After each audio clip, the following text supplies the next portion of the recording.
I'm beginning to think. Yes, I'm beginning to think. Thoughts become me. Welcome to The Cost of Not Paying Attention, hosted by nationally recognized speaker Janine Hamner Holman. Janine knows what it takes to attract and retain world-class talent.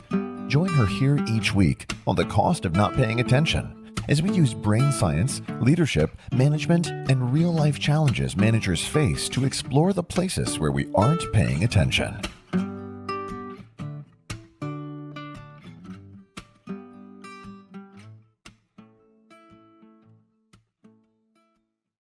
Welcome to The Cost of Not Paying Attention. I'm your host, Janine Hamner Holman. So what am I paying attention to at the moment? I had the neatest experience yesterday. So I was having dinner with a client, and we had all gotten together the previous week and we're working on mission, vision, values for their company. So this company has been around. It's a family-owned business. Grandpa started it. Dad took it over. He's now in his mid-60s, starting to think about not retiring really, but sort of backing off, and really wants to get a lot of the things that have enabled him to grow the company so much since he inherited it from his dad. He wants to get those things in place and really be part of the formal organizational culture before he steps back some. And so we're looking at values. What got the company to where it is, and what really we want the values to be of the company going forward, sort of connecting back to that podcast episode that we did recently with Corey Castillo. And so when we were having dinner last night, the son of Dad said to me, you know, Janine, when you were talking about mental health, because health was one of the values that we were talking about as something that might end up being one of the core values of the company. He said, when you were talking about health and you were talking about mental health, you said something that I had never heard before, and it helped the conversation around mental health land with me in a whole different way. So I'm going to share with you what I shared with them, which is I am on a campaign to normalize mental health issues. If I fall down and I break my elbow or I hurt my knee or whatever, I don't have a problem telling you about that. I don't have any shame, maybe other than the fact that, that I'm a klutz, that I fell down. But other than that, I don't have an issue telling you about the fact that I hurt my knee.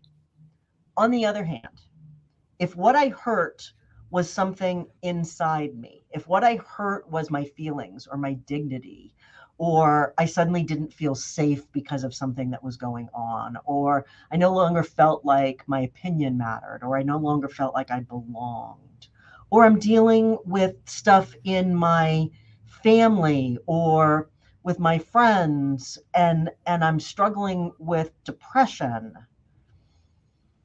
we have a whole other set of conversations. We have a whole other set of stories that come into play at that point.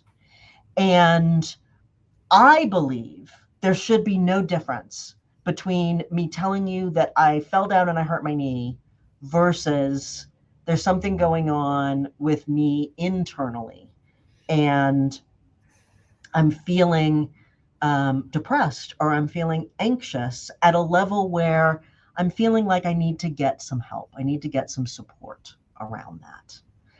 May is Mental Health Awareness Month. And I firmly believe that when we can get our mental health issues out of the shadows, when we can destigmatize our mental health, we as a society, as a community, we have so many more possibilities and opportunities for connection and thriving. That brings me right to our guest for today. Our guest is Leigh Chandler, and she is a mediator who resolves conflict between people who are stuck with each other. So before you close the company, break up the band, or cancel Thanksgiving, call Leigh. Leigh, welcome to the show. Thank you so much for having me. You're so welcome. I'm so glad to have you here. So I'm going to start the way that I often do, which is tell me something that you have become aware of that we are not paying enough attention to. And what's the cost of that unawareness? Okay. So as a mediator, by the time somebody gets into my office, they've been in conflict for a while. They've had a lot of conversations about that conflict, and it's not going well. You don't end up with me if your conflict is going well. It has escalated. You're sitting with me. And one of the things that I get to hear about from people are those other conversations that they had before they got to me. And I get to really see the influence that those conversations had on escalating the conflict. And I don't think that we pay enough attention to the impact that we have on our friends and our family and our coworkers and our clients and customers, depending on what industry we're in, when they come to us and tell us about a major or minor conflict they're having with another person. Yeah. We have a lot of power in those situations. And I don't think that we learn how to use it. And if you are not able to be a helpful listener in those situations, the cost is that people end up breaking relationships, they break up businesses, they end up in litigation. Best case scenario, they end up with me, but a lot of them end up in court. And it's a huge cost. I love it that we're talking about this. And I love it that we're talking about this, especially because the way that I know from knowing you that you approach this stuff is also by understanding the role that stories that our brain makes up can create some mischief. So, Absolutely. yeah. So tell me a little bit more about how all this works in your experience. All right. So I see two main types of unhelpful listeners that people tell me about. And one of them is the cheerleader. And we all love our cheerleaders. Your cheerleader tells you that you're right. You did everything correctly. That other person's awful. And they do it with the best of intentions. They want you to feel better. They want you to like them. They want to be supportive and helpful.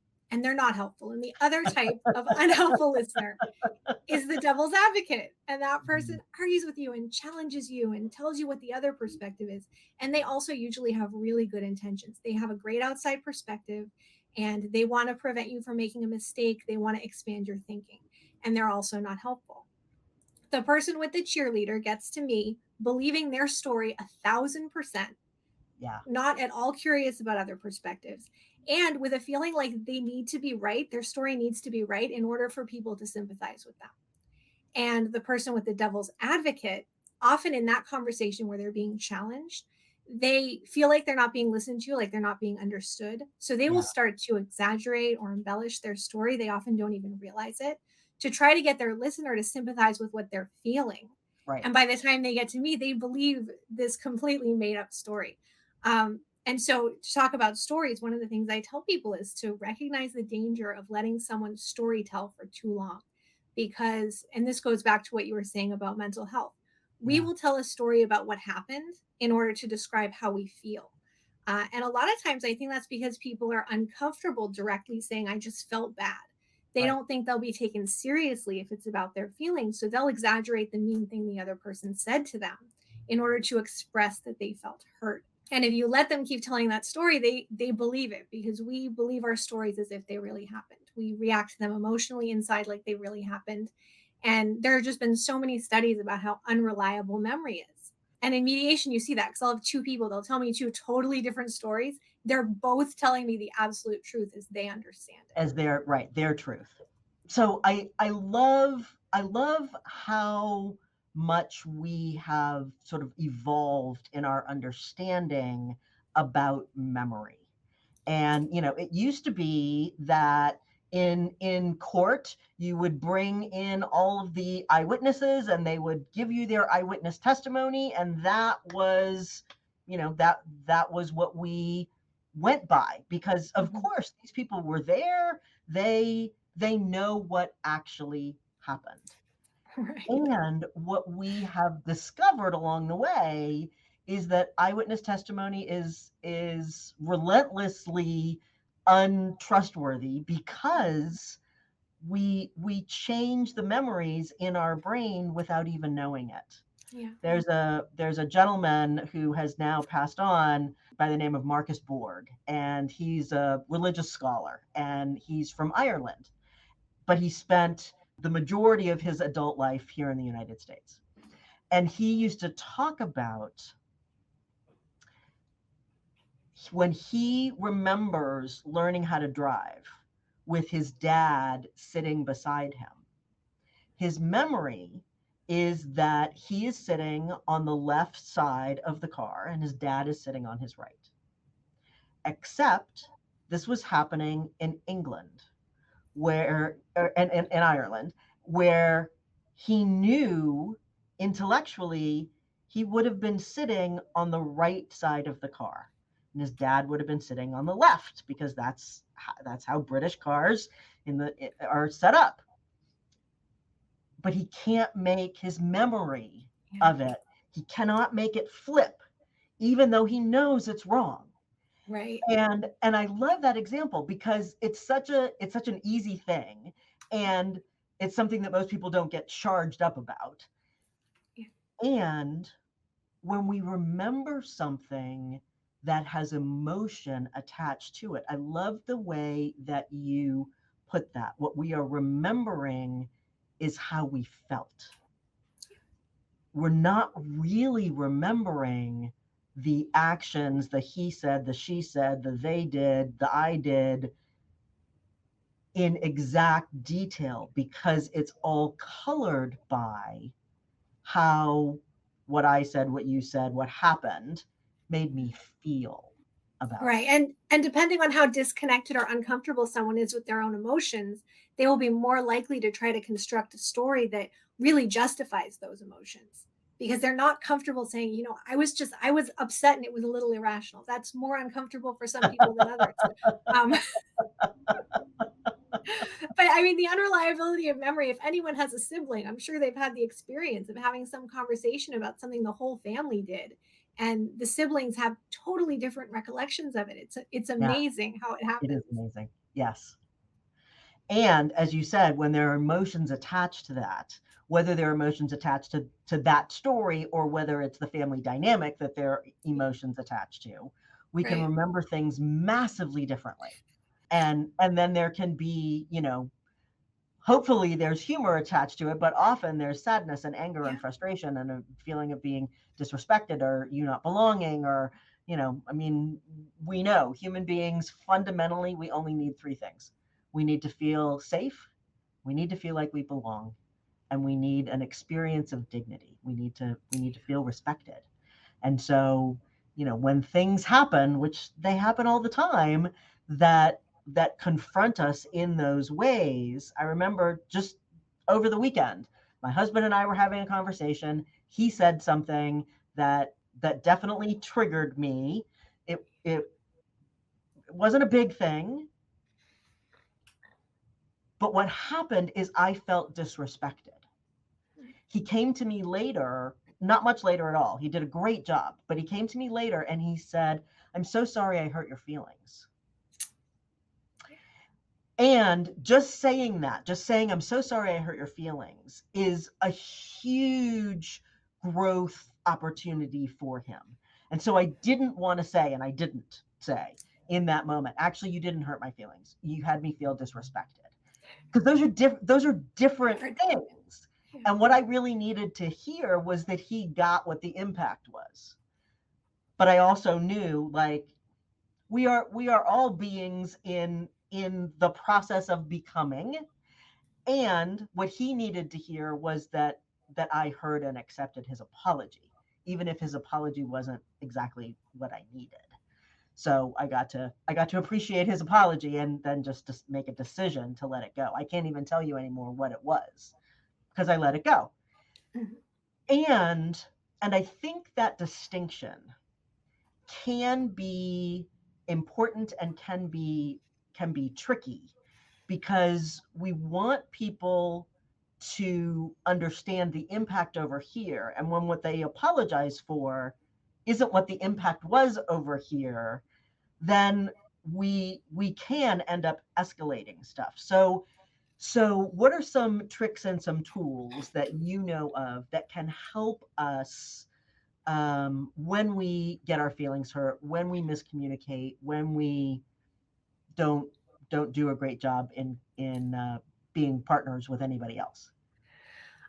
Well, when you're helping someone else who's in a conflict, I always say validate their feelings so that you can have a conversation that's about how they feel and not about what happened. Yeah. When you're directly involved in the conflict, there is a risk that you validate the wrong feeling and that doesn't go well. When you're the third party, you can validate the wrong feeling and it can actually be really helpful because it can make the person explain to you how they really feel. When you're in the heat of the Ooh, moment yeah. and you say, I'm sorry I hurt your feelings, and really they felt disrespected, that can just make them feel like they haven't been listened to again. And so I always recommend questions. Questions are the thing that you should do before you do anything else. And the more you can explore with curiosity how they feel, and that can be really uncomfortable. You don't want to ask somebody how they feel when you know that you made them feel bad because it. Oops, we lost Leigh for just a second. Oh, I'm gonna hope that she's able to come back in quickly. yeah. Um, so I know that I'll just riff here for a minute. I know that what she was talking about is, when we're in the heat of the moment, we want to, we want to do what we can to manage ourselves in that time, and we want to ask questions. We want to get curious about what's going on over there. A friend of mine posted this great thing about asking questions, and what she said was, if you're asking a question and if at the end of the question you could insert the words "you idiot," it's not a great question. So if the question that you're asking is, why did you throw that chair? And you could insert the word "you idiot" at the end, which you could. Why did you throw that chair, you idiot? It's not, you're not setting the person up well as a great question. If instead the question is, I can see that you got really triggered at that point. Can you tell me a little bit more about what's going on, or what was happening for you at that moment? It's harder to put "you idiot" in than at the end of that question. And so when we're getting curious, we want to, especially if we're the third party, we want to be careful and conscious about how we craft the question so that we are genuinely being curious as opposed to asking a question that's actually coming from judgment. We want to ask a question that's coming from genuine curiosity. Welcome back, Leigh. Thank you. I'm so sorry. I don't know what happened. My internet was fine, but screen disappeared. Um, No but it problem. sounds like you were giving lots of good wisdom, so it's okay. Nobody missed anything. No worries. We were So, talking about questions, and questions yeah, are my favorite thing ever. Um, and curiosity. yeah, and curiosity is hard. You really have to cultivate your curiosity, and you have to work on that when nothing's wrong. If you are trying to be curious for the first time when you're in an argument, you will fail. You need to be curious when everything's okay. You need to be curious in every part of your life so it becomes a habit. Right? And I love what you just said. If you're curious for the first time when you are in an argument, when you're in a heated emotional situation, we don't do great the first time. And what I was sharing with our listeners is that I had a friend who posted this thing that said, if you can put "you idiot" at the end of the question, which is sometimes how we ask people questions. Why did you Yes. throw that chair? You idiot. We're coming from judgment as Yeah. opposed to coming from curiosity. And it can be tricky, and it can be because, human beings are judgmental creatures. Something happens and our brain immediately makes up a story about what that means. It's how our brains are constructed. It's how we learned to remember stuff before we had words, and before we had books and the opportunity to document things. Story enabled our brain to remember, and so our brain immediately makes up stories about why you did what you did, why they did what they did, why that thing happened that way. And if I got injured in some way, if I felt unsafe, if I felt like suddenly I didn't belong, if my dignity got impacted, then I'm gonna come at that story from the place of judgment. There's going to be a lot of judgment over here about what you did because of how you made me feel. Yeah.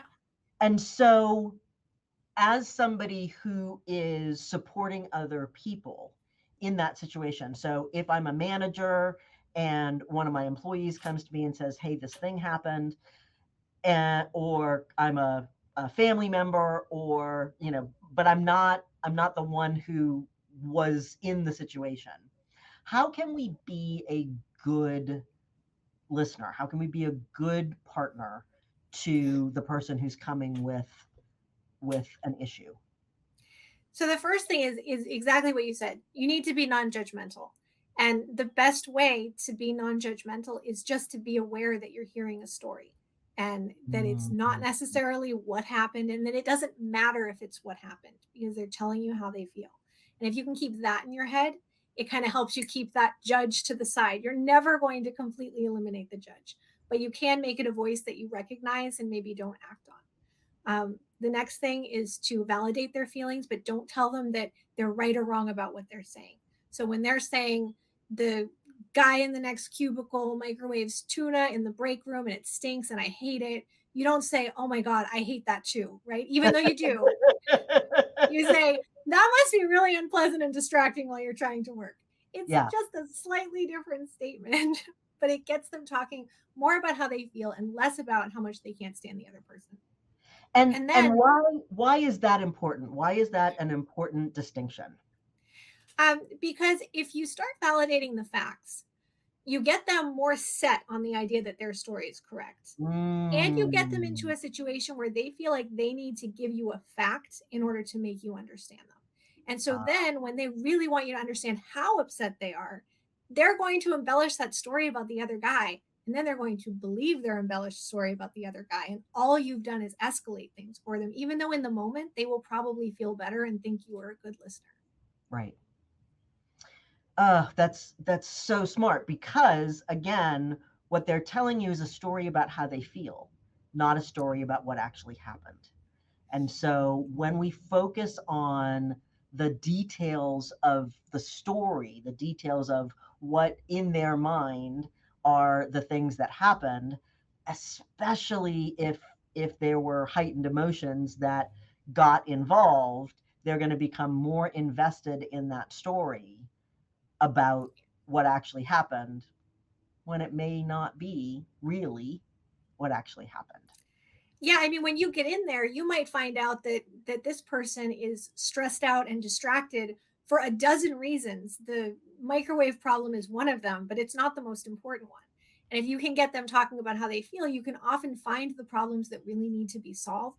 And that doesn't mean the problem that they came to you with doesn't need to be solved. It just is often the tip of the iceberg. And it's very easy to focus on it just because it's what came to you, and never to get underneath it to see what's really going on. So, Leigh, as we're looking at this, and this is from a graphic that you use when you're often helping people sort of think through this. So, in this section here, under asking questions, what are some examples that you can help us think about that might be great? How we can find the most effective frame to help move the conversation forward? So I like to look at where someone is stuck. And you can often see that pretty early in a conversation. You can see that they're feeling like a victim, for example. And so if that's where they're stuck, and it's just an example, but if they're stuck in this victim story, then you want to ask questions that empower them, because they can't move forward with problem solving until they're empowered. And if you Mm, just tell them, well, you're not a victim, they just feel like you're attacking them. So you want to ask questions that make them feel like they can do something. So some questions I like in that situation, I like to ask, what have you done so far to try to solve this problem? mm, Because it gets them talking about even things that didn't work. They were constructive actions that they took. mhm. It can be helpful to ask if they've ever dealt with anything like this before and what did they do.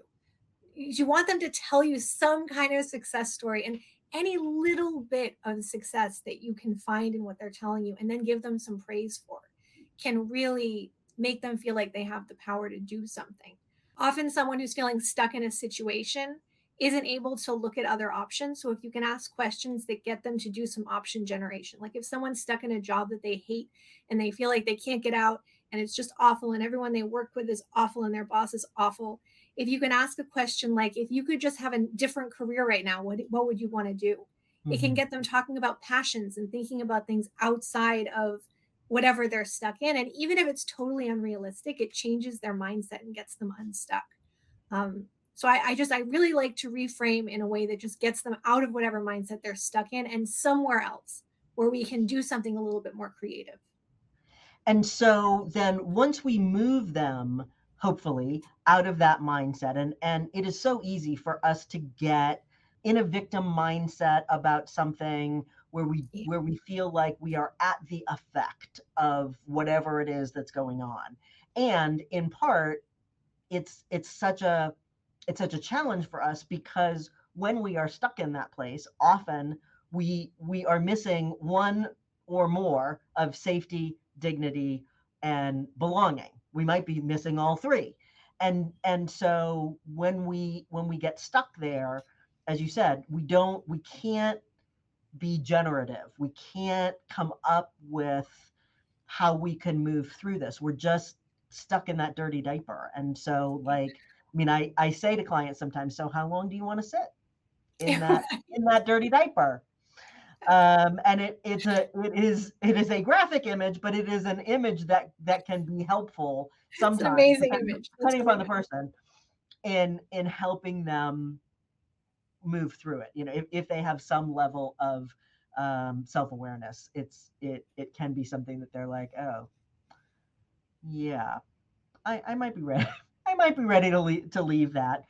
One of the things that can also be tricky in this situation is that longtime listeners will know I got very interested about 15 years ago in brain science and how our brains work and what's going on up there.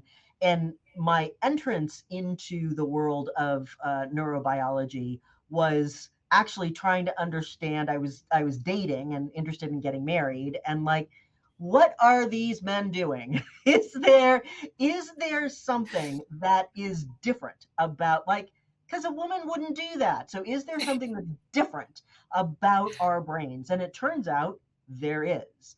And one of the things that's different is our default way of listening. And so men tend, obviously, all of this is on a spectrum, some more than others, but in general, men tend to listen more through the lens of what's the point, what's the problem, and if they actually care about you, then what do I need to remember about this? Women tend to listen through the lens of how do we connect through this, or are we now disconnected, threatening belonging and safety? And so the way that we are socialized and biologically in our brains, the way that our brains tend to process information can also be a little tricky in this domain, especially if I have a brain that has been trained to listen for what's the point and what's the problem. And really, what you're saying is the more effective way for me to listen in that place is, what was the impact on you and your feelings, and how can I help you move through this process? Yeah, it can be really hard to listen that way.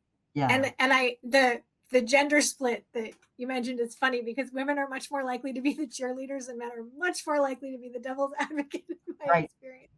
Yes, absolutely. And in part that's because of how we listen. So, if we are listening for how do we connect, I'm going to get on your side. I'm going to say, "Oh my God, I can't believe they did that." And what a jerk.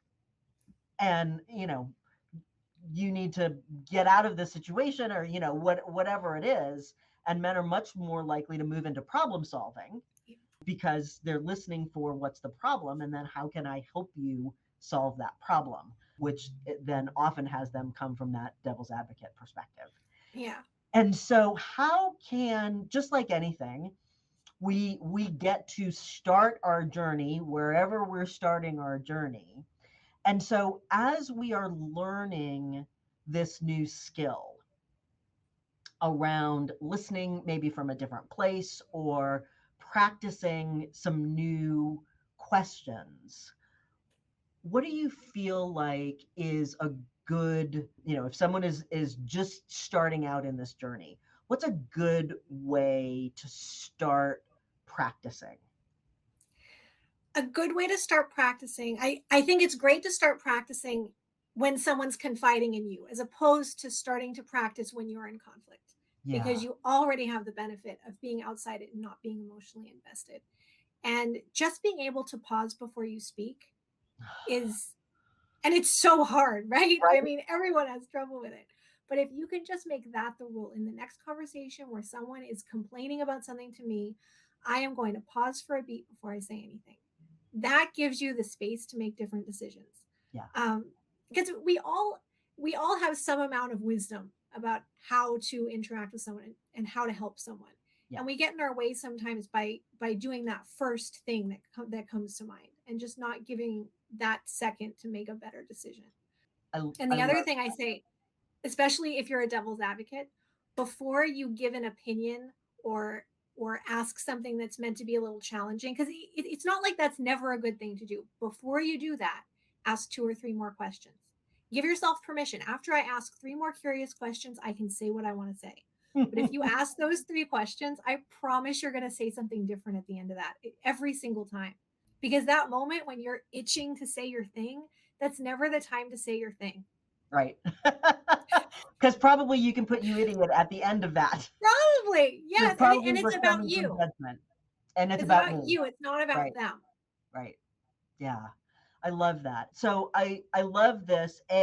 Obviously, if you are seeing this, here is Leigh's contact information. We will also put it in the show notes for the podcast. And obviously, this is also at the end of a conversation. We want to, when we can, we want to leave people in a particular place. So Leigh, where are we striving to leave the conversation, leave the person in that conversation? Well, endings I just think are so important. And in listening situations, often the end is overlooked. It's, oh, I've got to get to my next meeting, or you realize that you've gone over and you're rushing off. And so I always want to leave the conversation with something positive that actually moves the person forward. And it doesn't have to be that you've solved the problem during the conversation. You probably haven't. But at some point, if you were asking good questions, they probably mentioned something that they could do, whether it's something to resolve the situation they're in or just something to make them feel better. They might have said they'd feel better if they could go for a run today, or they think that they should hold off on sending that email until tomorrow. Whatever it is, something good that they're going to do. You can end the conversation by referencing that thing, so that you end it on a note where they're empowered, they're doing something helpful. It can be really good for them, because it lets them go forward from the conversation instead of just going back into that stuck place and looking for someone else to listen to the sad story. Yeah. Yeah, that's so good. Yeah, because when obviously when we are telling what happened, but really what we're telling is how it made me feel, then often we want to go tell other people that same story about how we felt. And so when we can leave people, we have such a tendency, especially in our busy world, we have such a tendency to not fully close the loop on things and on conversations. And when we can leave somebody in a place of forward momentum, as you say, and if there are things left open, I was just with a client earlier this morning on a Zoom call, and it's with a fairly large organization. He had 271 managers on a Zoom. And the CEO was talking about what's happening with the company and giving some updates about things and doing a little training. And at the end of the call, or the end of the Zoom, there were probably a dozen people with their hands up, but he ran out of time. And so I thought, okay, we need to do a better job when that happens at the end of a conversation in acknowledging, like, I see you have your hand up, we'll follow up. Yeah. Because we want to leave people in that place of being seen, of knowing that they belong, of feeling safe and secure, of having dignity. And so we want to continue to create that forward momentum in whatever we do, and close those communication loops. Yeah, and that's a great ending. I'll check in with you tomorrow. That's good enough. If no other progress has been made, just that promise. I'll send you an email. I'll make a phone call tomorrow, see how you're doing. Awesome. Well, on that note, I'm going to wrap it up for today. Leigh, thank you so much for Thank you. sharing of your wisdom and of all of your great insights about how we can help other people and ourselves, if we tell the truth, move through conflict to resolution. I so appreciate your brilliance on this topic. Thank you. I appreciated everything that you had to say as well. Awesome. I am Janine Hamner Holman, and this has been The Cost of Not Paying Attention. Remember, great leaders make great teams. Until next time.